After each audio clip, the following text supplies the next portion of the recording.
singkirake kowe bakal ngisin Senopati.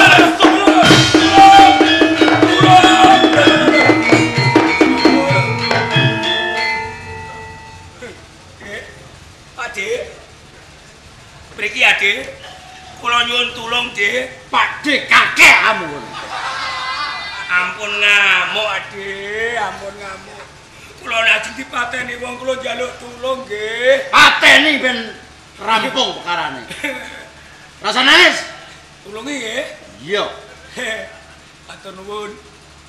Amun galak-galak, Dik. Ora. Sampe anak meteng, Dik. Iya. Meteng yen wis metu bayine patak ke ndasmu. Ampun kereng-kereng, Adik. Ora. Lajeng dipateni. Ora, iya. Iya tak tulungi. Kula mboten salah. Heeh. Wis kono. Nggih.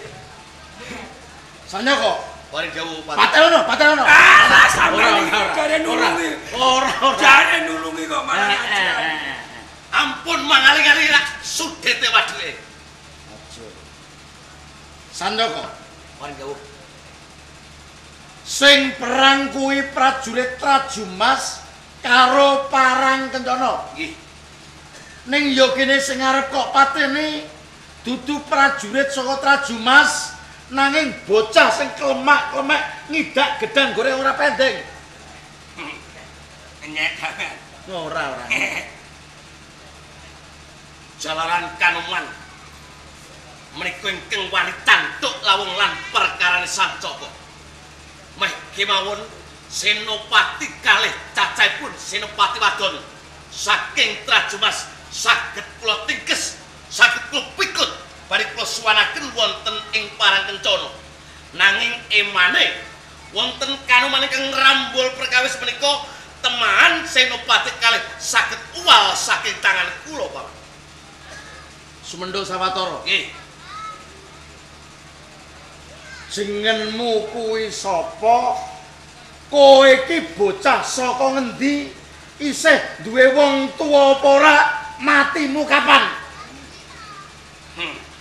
Takoke sampean kok kula Permadi. Oh, Permadi. Nggih. Lare saking Gunung Gamping. Kowe mau tulung apa pancen ngrewangi prajurit saka Trajumas? Kula tulung nulungi Den Mase Sancaka. Critane niku wau kula rak golek kayu. Nggih to. Saking ketebian kula ngerti wonten bledug ampak-ampak, mari kula cedhaki jebule tiyang gelut. Sing gelut niku Den Mase Sancaka. Oh. Den Mase Sancaka niku ditingkes kurang sithik ame dipateni. Terus kula teka nulungi Senopati wadon loro niku wau, kula tamani aji terus kalah melayu. Apik napa mboten? Apik. Apik. Lah kula nulungi jarene arep diopahi kok malah kula dikeplak, kula dijotos, kula diidoni, pungkasane arep dipateni niku wau. Oh. Upama kowe tak unggahke ning pendopo, kowe wani disumpah? Wani. Sambil bledek niku lho. Oh. Sancaka. Nggih. Kok kaya ngono. Kowe kuwi pawongan kang wis diwenehi kanugrahan kang gawe urip. Detik piadekmu pideksa pasuryanmu bagus. Nanging watakmu kementhos rakus. Kowe iki putraning Tumenggung ning babar pisan ora ndek Subasita ana bocah saka desa kok nggo kalah-kalahan. Lara laraning wong kuwi bocah saka desa dasar wong mlarat. Wong cilik oklak-aklik lungguhe dingklik yen ana dum-duman entuke mung sithik. Saben dinane mung dicuthik-cuthik ora bedaning bocah keng kaya Permadi. Mula perkara iki rening negara ki ana sing nata. Kersanipun yen kowe menang-menangan mengko bakal ana hukum kang mbuktekake. Permadi melu nyang pendopo Parang Kencana. Kepikirin. Kayu kula lali mungkin. Oh, nggo kayu to. Nggo kayu barang kok nggo apa? Kula golek kayu kok. Lah mungkin tiwas kangelan mengko ketemu wong kula rak kelangan. Oh ngono. Nggih. Ya. Kangge bukti. Kuwi kanggo bukti. Ayo, melu aku nyang pondok Monggo kula dhelekaken Ndara.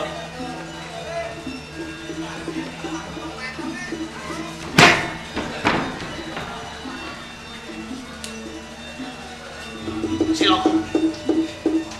Yen to nganti bocah desa Singaran Permati dikanthi Wopatih Pramuja. Matur ngersane Sang Prabu Purbanegara kuwi ra anak. Yo. Sadurunge Wopatih bisa matur ngersane Sang Prabu Purbanegara. Aku bakal disiki, aku bakal matur goro, aku bakal matur goro.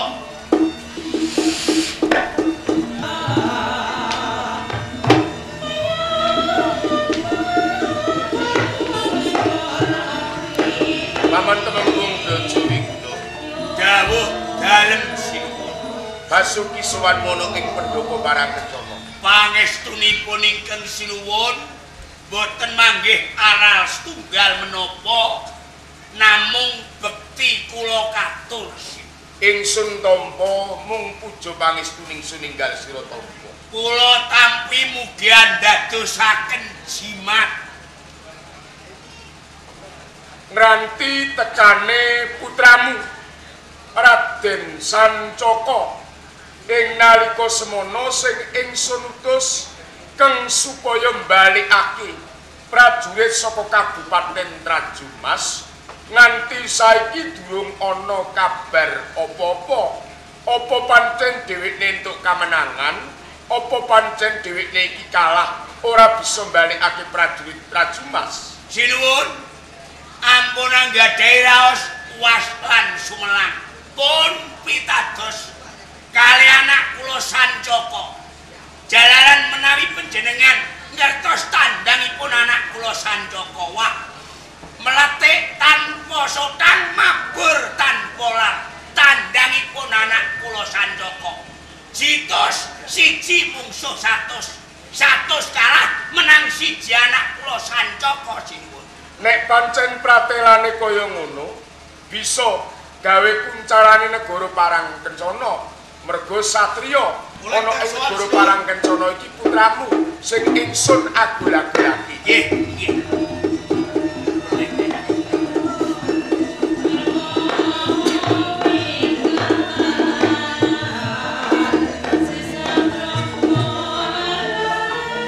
Sancaka,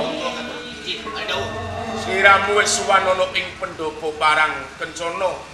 Purwa madya wusanane nalika semana jeneng sira ingsun utus keng supaya mbalikake prajurit saka Trajumas. Pikantuk pangestunipun Sirun Prabu Purbakusuma. Sampun perang Trajumas lan Parangkencana. Kula saged bengkas karya katitik Senopati kalih cacahipun Brajasari, Brajadewi menika sampun kendang saking pabaratan. Trajumas kalah mungsuh lan Parangkencana sinuwun. Dadi kowe menang nggih. Kula pikantuk kamenangan sinuwun. Atur kula rak boten klentu to sinuwun. Iya, Sancaka saged ngawonaken prajurit saking Kadipaten Trajumas. Ampun kuwatir sinuwun. Kakang Brajawiguna. Dawuh Panjenengan ingsun ora beda-bedakake. Ora ketang kae salah sawijining punggawa praja, ora ketang kae kawula cilik marang sapa sing gedhe labu-labete bakal nampa ganjaran. Mula Sancaka bisa ngalahake wong-wong saka Trajumas. Wiwit dina iki Sancaka ingsun ganjar dadi raja senopati perang. anak kula matur nuwun suwun.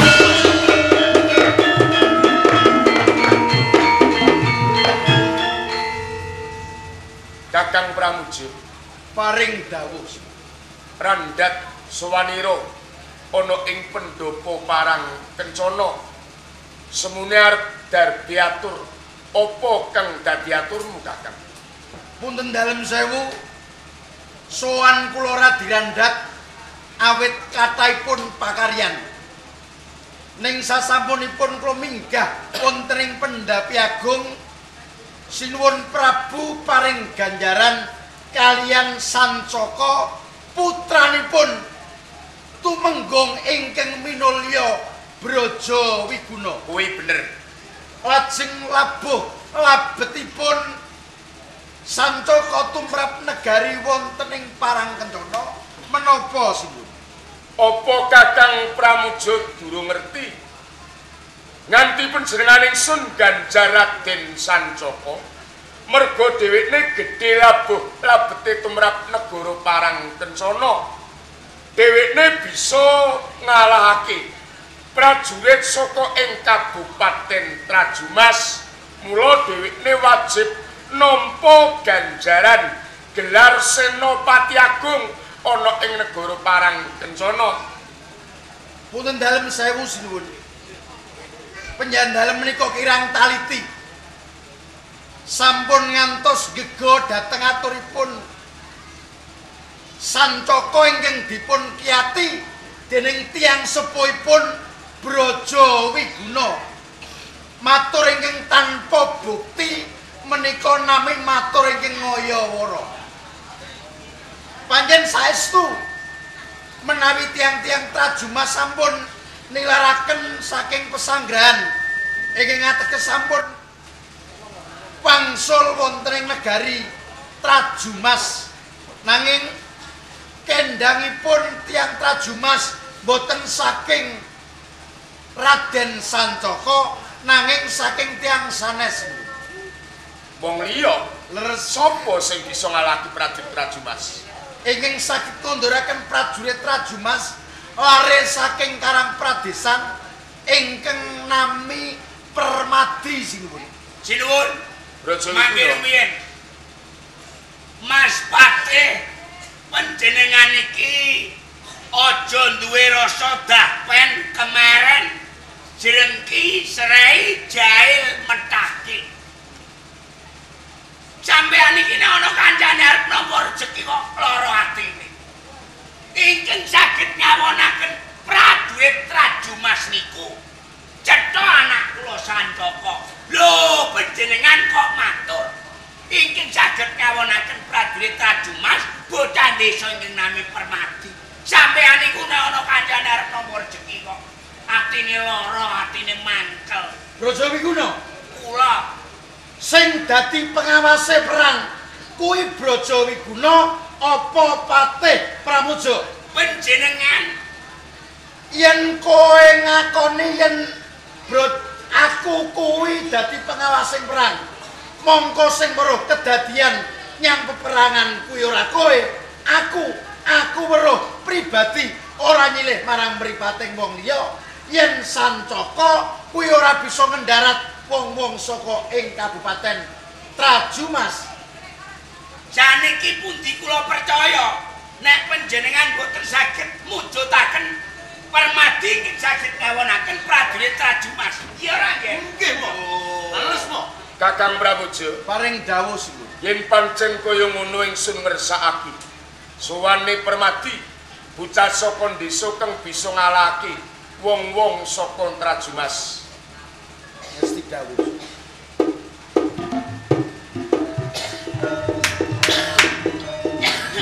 Aja nyang ngisor wit bae.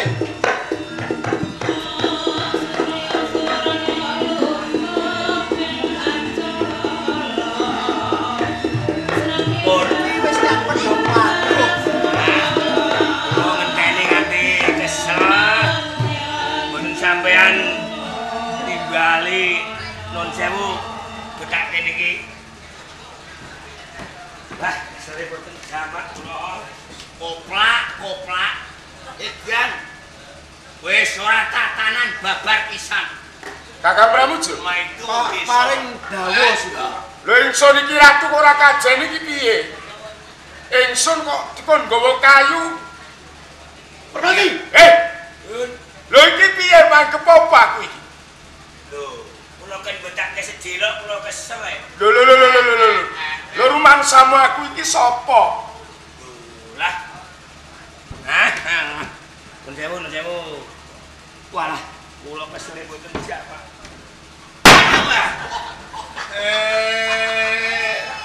Anak wong edan. Ngeten iki ndak kurang ajar sih. Wong edan bukan pendopo.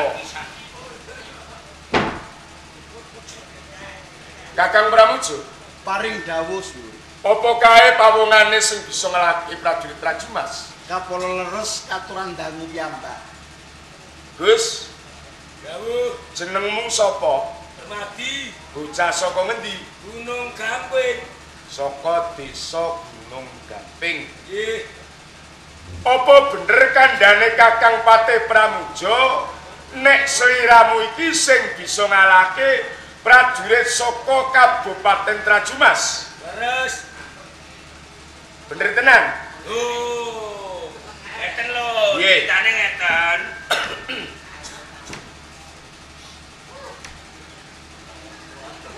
Sikat kapok. Lho. Ana kethek saged omong niki. Ngene Lho. Kuwi jenenge kebacut. Iki dudu kethek. mboten. Iki bapake kethek. Malah nemen mo. Lho wong ngene direk kaya bapake kethek. Sampean nggih tiyang. Piye? Sampean nggih wong. Ora onde-onde akeh nek badhok. Wah, semane. Aku ngene iki yo wong. Nuwun sewu. Ceritane iki Ceritane kula niki mboten gawe-gawe. Apa mestine, nggih lho. Kula niku teng alas. Ngerti wong do gelut, sing gelut Senopati kalih. Wadon, mungsuhe niku Mas Sanjoko. Gelut mriku kalah mung ditingkes arep dipateni. Terus kula teka musuh wadon loro niku wau kula tampani aji mlayu tegese kalah. Karep kula jenenge nulungi wae ora mesti entuk opah. ya bener. Nah, kula njaluk opah, sareng kula mun kadung mantong, siji kula dikoplak. Loro kula dijotos, telu kula didoni. Pungkasane arep dipateni. Lho niku lho, jae. Oh. Permadi, Pripun? ora ketang kowe kandha sing kaya ngono pun jenengane ingsun ora percaya. Atase Raden Sancaka kae senopati perang saka Kabupaten saka Kraton Parangkencana, dheweke ora bisa ngalahake prajurit saka Trajumas. Kowe bocah saka desa kok bisa ngalahake prajurit saka Kabupaten Trajumas. Cetok gawe-gawe. Nyatane ngaten. Gawe-gawe sinuwun. Mbok menawa kowe iki wong gawe-gawe, kepengin derajat lan pangkat, satemah kowe wani goro marang ratu ana ing Parangkencana. Lah, Mula keng saka iku, gen panjenengan ingsun iki percaya. Panjenengan ingsun kepengin ngerti kedadian-kedadian ana ing satengahing alas. Mula ning papan kene, aku butuh bukti kang cetha. Mula nalika kedadian ana ing alas, paragane diparagakno ana ing pendopo Parangkencana. Radimatuk Sur. Radimatuk menawi saking dawuh dalem kados mekaten. Rene kula menika tiyang ingkang dipun pasrahi ngawasi perang sing ngerti kedadian ingkang sak cetha-cethanipun, kedadosan ingkang sak tenanipun menawi kersanipun sinuwun Prabu kados mekaten betah dipun paragakaken menika badhe dipun buktekaken, dipun praktekaken ingkang menang nuding salah sawijining paraga menika kula piyambak awit kula ngertos ingkang sak tenanipun sinuwun. Yen pancen kaya ngono tak wenehi wektu sawetara tak burungke marang jeneng sira. Permadi, dawuh. kowe isih eling kedadian rikala nyang papan peperangan ya? Semut. Seling. Nggih, Upama kowe tak dapuk apa wae tetep isa eling ya? eling. Hah? Kanggo maragake kedadian ing alas. Kowe tak dapuk dadi Raden Sancaka. Diwalik nggih. Diwalik. Kula dadi Sancaka niku. Iya. Saged Sancaka kanggo maragake kedadian rikala ing tengah-tengahing peperangan, kowe tak dapuk minangka dadi prajurit putri saka Trajumas Isa. Eling ya. Senopati patut dadi Trajumas. Heeh. Mongko. Dene lakone Permati, rene paragane kurang. Sampean ngerangkep dadi paraga Permati. dapukan kula Permadi. Iya. Mudan. Dadi lakone. Wah. Mas, nek lakone aku barek. Sing dadi Permadi kok eli. Monyek wong Permadi lakon aku iki. Oh, nggih, manut. Wis. Rantah katon. Wis bisa nampa ya? Sampun. Iso diwiwiti. Oh, ngaten nggih. Nah. Sancaka, prajurit Trajumas, Mas Permati. Nah, siap di. Nah, perang. Ceritane perang. Iya. Nah, Sancaka iki, guys. Nah. Ayadi lapok. Ya dalah. Permati nendang karo prajurit Trajumas. Aku iki Temenggung Brajawi kuno nendang-nendang. Loh. Kowe iki wayang dijabuk karo dalan. Wong iki maragake kedadian yang alas. Heeh, sing kok tendang prajurit saka Trajumas. Wis mulai iki. Wis iso dimulai. Sing ditendang sing di. Lho, prajurit patut Trajumas. Waduh, ten wong. Wis ceritane terus melayu. Kalah. Sing ngalahno Permadi. Nek apa? Lho. Permadi ku alus. Ora oleh nyentak-nyentak. Alus wayang goblok. Ngene. Ana apa? Jenengmu sapa? Permadi. Candesa to? Candesa. Nah. Kowe rumangsa nulungi aku. Iya. Jaluk opah. Opah. Pokono mlaku ndodok rene. Piye? Pokono rene mlaku ndodok. Lah aku Temenggung kok perintah mlaku ndodok. Permadi dadi Permadi goblok. Kowe iki dudu Brajawi gunane Permati. Aku mlaku ndodok. Ndodok. Wah, semane. Ayo mlaku ndodok rene. Nah, terus nih. Wah, sakit bapakku. Butuh apa? Butuh ganjaran. Tangan madong. Mbok tampa saiki? Saiki. Sing kempel apa sing kepyar? Sing kepyar. Tenan? Iya. Mbok tampa saiki? Iki lho. Loh. Iki lho, Pak. Iki lho. Ayo. Lho. Kaki aku pilih dulu. Kaki. Aku Temenggung kok dupan. Wah, sampean iki wayang goblok. Permadi niku critane dikaplaki mboten males. Ora entuk males. Meneng ae lho. Ijo lho ganjarane. Isana. Aku dodok rene meneh. Yang pirang-pirang mentak. Ayo rene. Yo. Ah. Ngakang meneh. Sing kembyar moh. Sing kembal. Mbok temu saiki. Iki. Ayo. Iki. Lho. Kaki aku ora kena. Permati ora kaya ngono kuwi. Diantem ora males. Meneng ae. Joto silara males. Mergo candhi sokan. Modar aku ora gembok aku niku. Rene jono neh. Isana. Ndodok. Akeh mencah. Nah, ganjarane mbok jaluk. Ngatong tangan loro karo ndangak. Den Mas Sancaka. Nyuwun ganjaran. Ndangak. Mbok tampa saiki. Ndangak. Nah, lho. Ora kena. Permati tak kaya ngono kuwi. Lho. Nah, ceritane kaya ngoten iki. Iya. Yen ngono panjenengan ingsun lagi percaya. Oh. Kedadian-kedadian ana sak tengahing peperangan wis bisa diparagakake ana ing pendopo negara Parangkencana. Mula ning papan kene Raden Sancaka ya gedhe labuh labete, Permadi yo gedhe labuh labete tumrap negara Parang Kencana.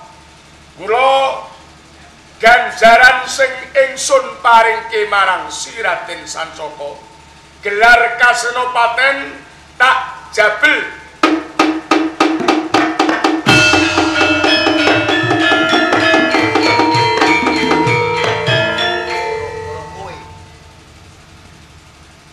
Aja cilik ati Raden Sancaka.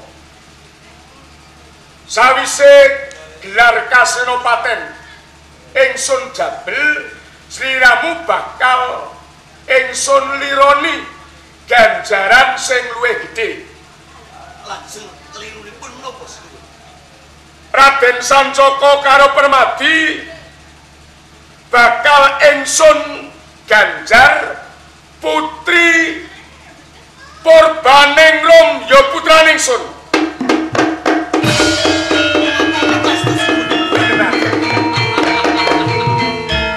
mboten dadi senopati mboten napa-napa. Menawi badhepun liru ganjaran wujud putra putri dalem Ndara Ayu Purbaningrum. Lajeng menyang menapa anggen kula didhawuhan kalian Ndara Putri Purbaningrum. Ngene, mergo putraning sun iki mung siji, mongko satriya iki loro. Kang gedhe labu-labute negara Parang Kencana. Ing mengkone kalamun sapa kang dipilih putraku, upama kowe Permadi aja nganti lara ati. Ngono tiba kosok balen, upama Permadi sing dipilih, kowe aja lara ati. Mergo ganjaran siji sing nampa wong loro. Oh, ngaten ki. Prajurit, temeka ning kaputren panjenengan ingsun ngersakake. Suwane putraning sun Prabaningrum.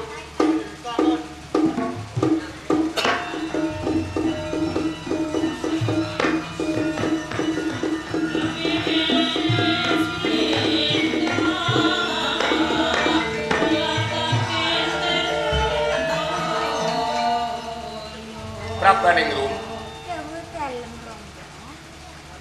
Siramu Rama timbali ana ing pendopo Parang Kencana iki pancen ana kawigaten.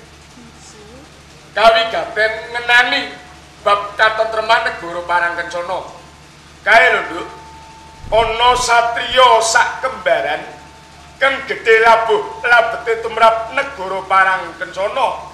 Mula ing dina iki Rama paring dawuh marang sliramu, kowe bakal tak ganjarke marang satriya sak kembaran kang sowan ana ing pendopo Parang Kencana. Nuwun sewu Rama, lajeng sinten satriya ingkang setunggal amung Raden Sancaka ngaten kok Rama. Loro ngono kok, Nduk. Lah pundi Rama? Brajawiguna. Lenggahe rada rene. Aja nutupi karo Permadi. Wong sing kula nggih lenggah bokong-bokong kula dhewe kok sampeyan atur. Brajawiguna. Rati rene, nungguwe. Sancaka, Padha nungguwe cedhak karo wong tuamu. Ayo, terus. Coba sawangen. Kaya ana satriya sak kembaran. Layar ketok. Aku dialing-alingi gak krasa. Mateni wong. Dados menika Si Rama. Kowe bener. Menawi ngaten ingkang putra wong nderek kersa dalem Rama.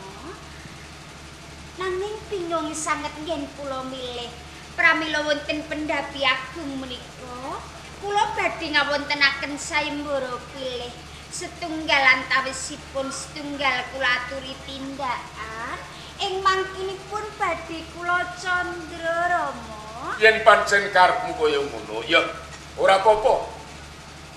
Ing papan kene sliramu tak weni wektu sawetara. Oh, kados ngaten nggih. Raden Sancaka. Oke, mari dawuh Ndara Putri. Coba saiki tak aturi tindakan.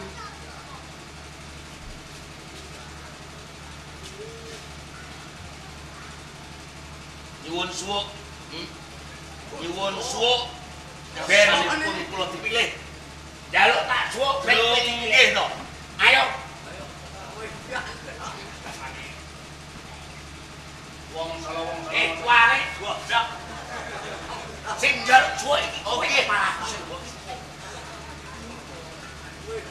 Pak wenehi pengasihane Rama. Oh, nggih. Rama biyen iki dicicipi wong wedok 23 ya.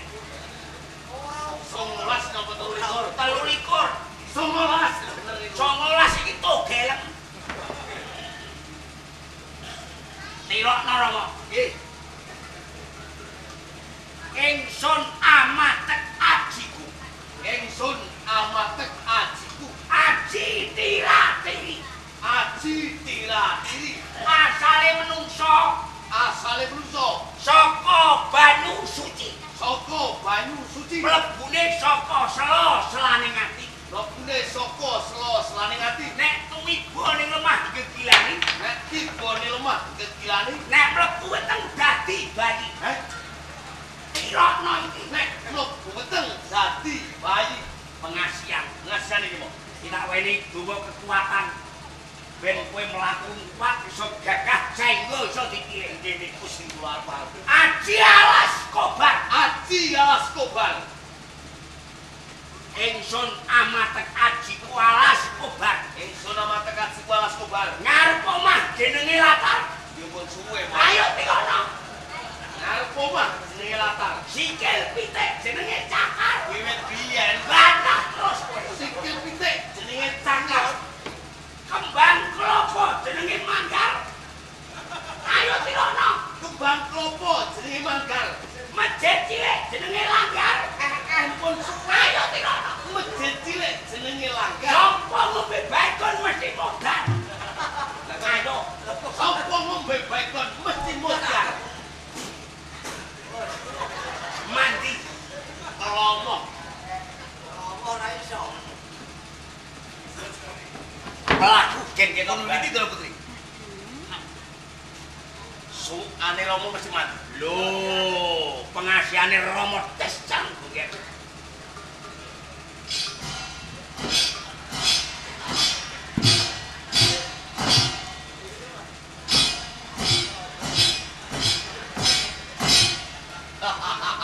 Iki ora lakune wong arep dipilih. Aduh, Iki lakune Pak Gendut arep milih tebu. Mlaku ngono kok bareng. contoni to Romo. Iki lho ngene lakune Rama. Oke. Iki dipilih.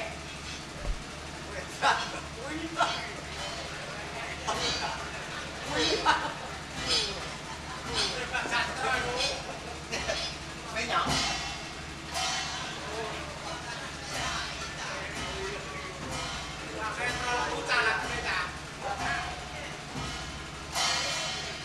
Melakune hebat. Melakune bapakmu jos. Oh, Kaya melakune Masuri kerep.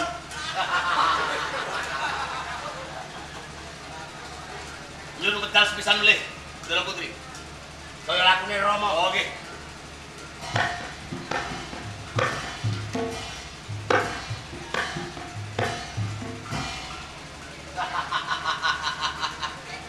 Ya.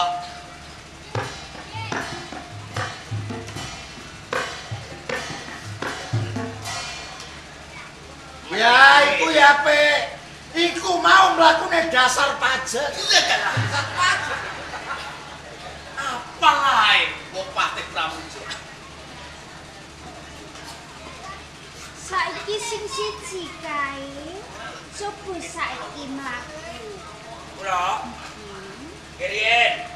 Arep bawa cawe jo ayu nganggo minyak sik.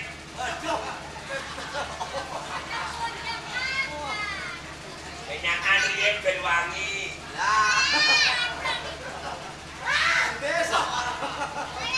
Mriku nganggo minyak. Bener kowe bocah gunung gamping. Lha wong remason nggo minyak. Aja kelem tok sing mbok kei minyak matan cek. Alah, ana wong nganggo minyak kok. Minyak kok remason. Kowe jar pelaku.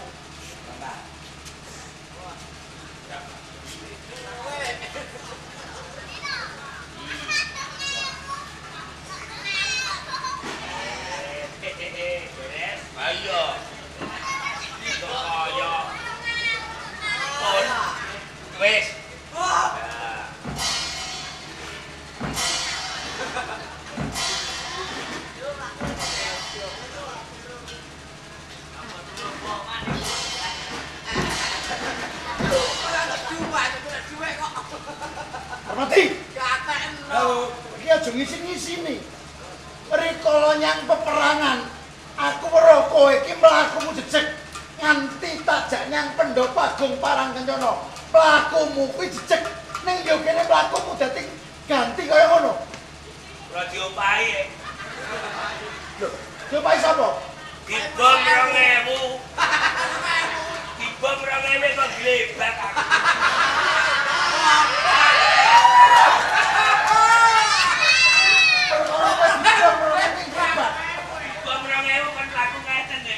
Apa iki? Niku lho sing akon.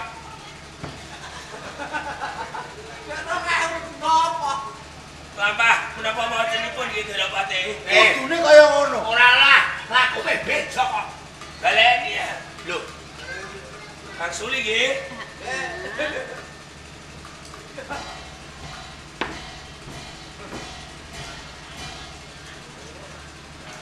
Iya.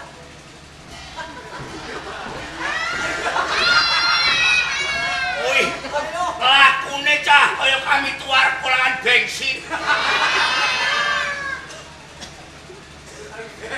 Raden Sanjakalan kae sapa jenengmu? Permati.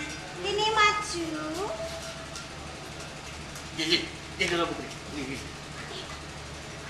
Sapa kowe? Raden Sanjaka. Lho. Aku nyondro lan siram paribasane Tan Cinacat. Satrio bagus, gagah uga pideksa. Matur nuwun. Dasar pawakane jan. Wong wadon ngendi mesti kepengin dadi garwamu. Nyoto menika. Dasar putrane Pate kang duweni derajat lan pangkat. Gampang mengko dhisik Ampun milik butak desa. Sing siji kae coba mrene. Kaya antri beras lah. Lampune kok ora enak foto. Permati. Kuwi iki lho rono wadon ngadeg. Kan desa aturan. Kula barang go minyak kok. Rono wadon Mboten kula. Ambune kok ulang-ulangan ki ngopo iki? Kowe mawadis ora Permati. Ambune kok Mboten kula ah. Punten saya Putri, badhe kula taliti. Kok paman iki ambune kula beden betah paman. Cobi kula badhe kula taliti langkung rumiyin Putri. Nggih paman. Lho, mboten ah. Boten Putri. Boten Permati. Nembe niki ambune lah kok. Tidak Permati lho paman. Kula nggih boten. Sopo iki cak? Sanjaka kene. Sopo ambune iki sapa? Boten to, Lho. Yo ora. Wah anakku sandoko tetep Wah, ampune malah Wah. wangi. Jebule brojo Wiguna ngentut. Ah, sampean sing ngentut ngoten kok. Bar mangan jantewek. Mulane entut kula enak. Kembung. Rumangsaku mau Permati. Kene lho, Di. Bener nek kowe kuwi bocah saka desa. Ora ngerti unggah-ungguh, ora ngerti trapsil.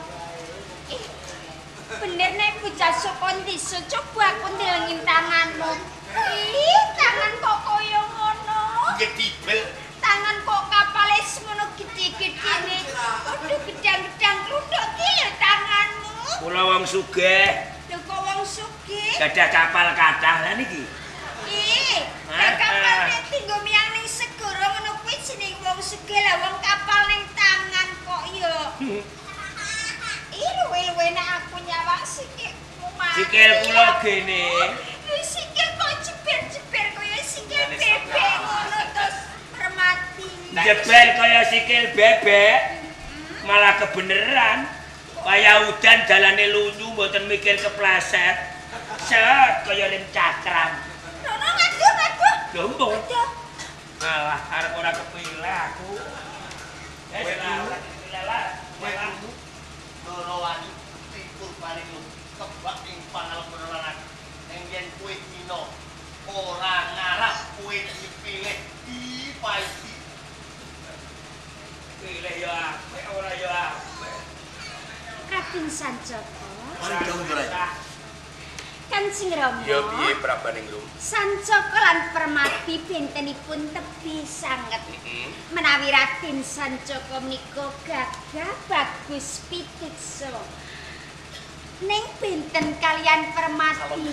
Permati bocah saka desa kek mboten pokro kaya ngoten. Pramila ingkang kula pilih dados garwa kula. Mboten sanes sambung rak kula to Ndara Putri. Permati Rama. Sapa lho? Permati Rama.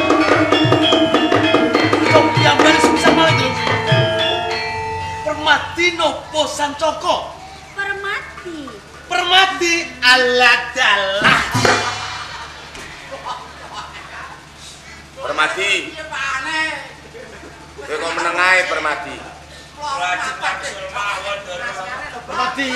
timbang kula teng mriki isih kula tak paksul. Lho. Kok nangis iki apa? Cara calon kula calon asor kok. Nek ora apa-apa. Ora apa-apa kowe dipilih. Kowe dipilih karo Kesumaning Ayu Purbaningrum. Ampun guyon ah. Lho, nyuwun preso dhewe. Dinyek kok. Nyuwun preso dhewe karo Kesumaning Ayu.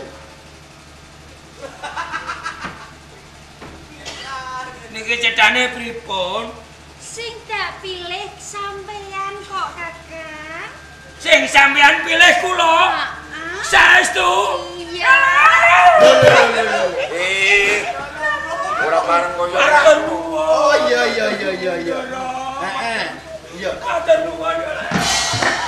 Atur nuwun. Wah. Duwe kuntek kanggo nyalokno kowe ra dadi.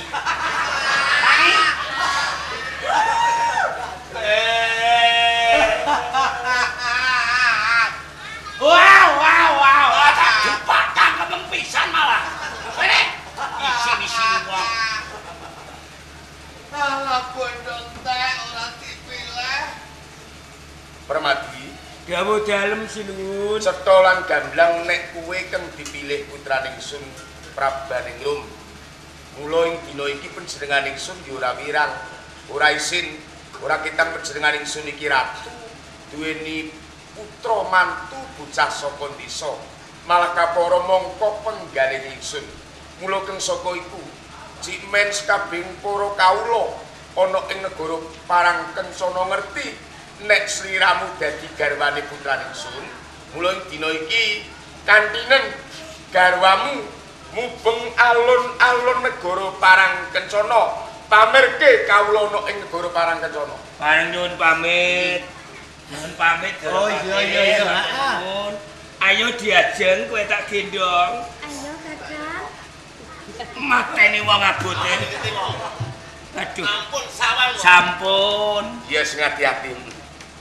Nyuwun pamit. Alon-alon wae. Nggih. Matane katarak kok piye?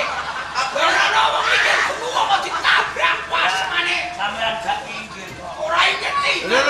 Permati. Jalane ora kuwi. Romo, abane kok mak digebu ngono kok? Aku babak. Kakang Pramujo, Paring dawuh. pisuwanan ana ing negara Parangkencana ingsun bubarake.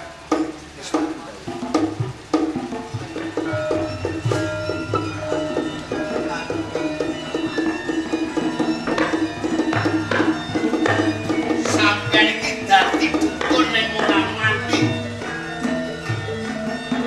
Suan sampeyan ora mandi. Cakar pitik wis ora mandi. Baygon wis ora iso mateni wong. Nek sampeyan iki ora iso dadi wong tuwa, sampeyan leren lek dadi wong tuwa, kula sing dadi sampeyan dadi aku. Ora bigos kowe dadi aku. Ngene kok nyalahno aku. Lho nggih. Mergo suwane sampeyan ora mati. Ora perkara suwane sing kebangetan iki kowe. Ana ganjarane niki rak sadurunge napa ganjaran tirakat. Ngurangi mangan, ngurangi turu. Napa kira nganggen kula tirakat kok? Kula dipun paring dawuh supaya poso. Kula nggih ngestoke dawuh napa? Kula nggih poso. Tenan ta Lho piye? nggih. Kula niki mboten lali poso Senin Kemis. Ya iku. Kula nek wanci dina Senin kowe kula nggih poso. Kula nek wayah dina Kemis kula nggih ngemis. ya kowe kere ra.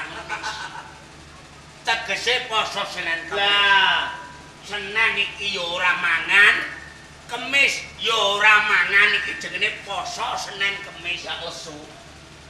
Senengamu sabamu kabeh mulane mbok kon nampa ganjaran ya ora iso. Ini ngira-ngirano wong tetepe kula nyuwun dawuh kalian Purbaning Rum. Pambudidayane wong tuwa sing kula tangisi. Ana tetepungan anak polah wong tuwa sing keprada. Aja kuwatir anggere di bapak aku kelakon. Kelakon kowe jauh karo papa. Carane pripun mo?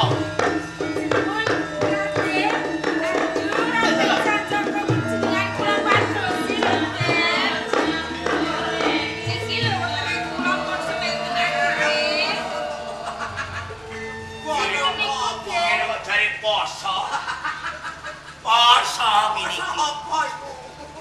Sinten iku, Den? Calon mertuamu. Oh, calon mertua aduh nggih. Sik. Kowe kok goleki Sandaka iki apane Sandaka? Nggih, kula calon bojone Raden Sancaka, Ndara. Lah kowe kok meteng iki? Lah nggih sing ngetengi nggih Sancaka. Iya. Sing ngetengi iki kowe. Nggih, Mo. Sing nyelone kowe. Nggih. Lho ngono kok ora ngebojak. Dalah. Kowe iki anak-anak gua kok. Ngene kok kepengin dadi mantune ratu. Iki pantes. Wah, pantes. Pantes. Pripun iki, Mo? Malah niku nyusul. Terus pripun kula? Sik. Kula njaluk tanggung jawabe sampeyan, Raden. Sing maksuli Romo. Dadi kowe njaluk tanggung jawab kelakon dadi bojone anakku Sandaka. Nggih, Ndara. Gampang kok iki Gampang. Gampang. Panjenengan iku sarujuk nggih. Saguh ndawuhno kowe karo Raden Sandaka. Aduh, matur nuwun saged menawi ngaten nggih, Ndara. Neng aku yo ndek penjaluk karo kowe. Penjaluk napa niku? Penjaluk kunten. Waton kowe gelem. Lah napa niku penjaluke sampeyan? Kowe kelakon dadi bojone Raden Sandaka, ning kowe kudu gelem tak perintah. Nggih, kula diperintah napa mawon kula manut paton kula kelakon dadi bojone Raden Sancaka. Tenan? Nggih. Kowe temeka ning Pamargi Putri ngadep karo Kusumaning Ayu Purbaning Rum. Nggih, terus pripun? Ngaku nek kowe bojone Permati. Kula ngaku bojone Permati. Lah, Lah terus menawi mengke kula pun ngaku bojone Permati terus pripun, Ndara? kowe ngaku bojone Permati, Permati ditundung saka Parangkencana, kowe dhaup karo Raden Sancaka anak. Mboten nggih nang ngoten kula nggih matur kula sarujuk Ndara Mgeng. Tenan? Nggih. Gelem? Pundi? Aja kesuwen. Ki mlebu rono, Kok? terus menggok ngewo sithik, Nggih. terus blablah mlaku ngalor iku jero Pamargi Putri. Oh, ngoten nggih pun kepareng nggih Iya. Ndara Mgeng. Nggih pamit nggih Raden Iya. Sancaka nggih. Ngeten jos kandos. Lho. Brojo Wiguna iki godang politik, pabrik siasat, dealer akal. Akale wong sak negara iki ra ngungkuli karo Rama. Lakon Permati ditundung, Permati ditundung, kula dawuh kalian Purbaning Rum, ndelok bocah sing meteng. bocah sing meteng iki gampang. Engko dibunuh, buak seado ngilangke lacak. Oh, ngaten lho. Ngaten monggo dipun latesan iki. Ayo. Romo. Ngono kok mbok pikir susah lah.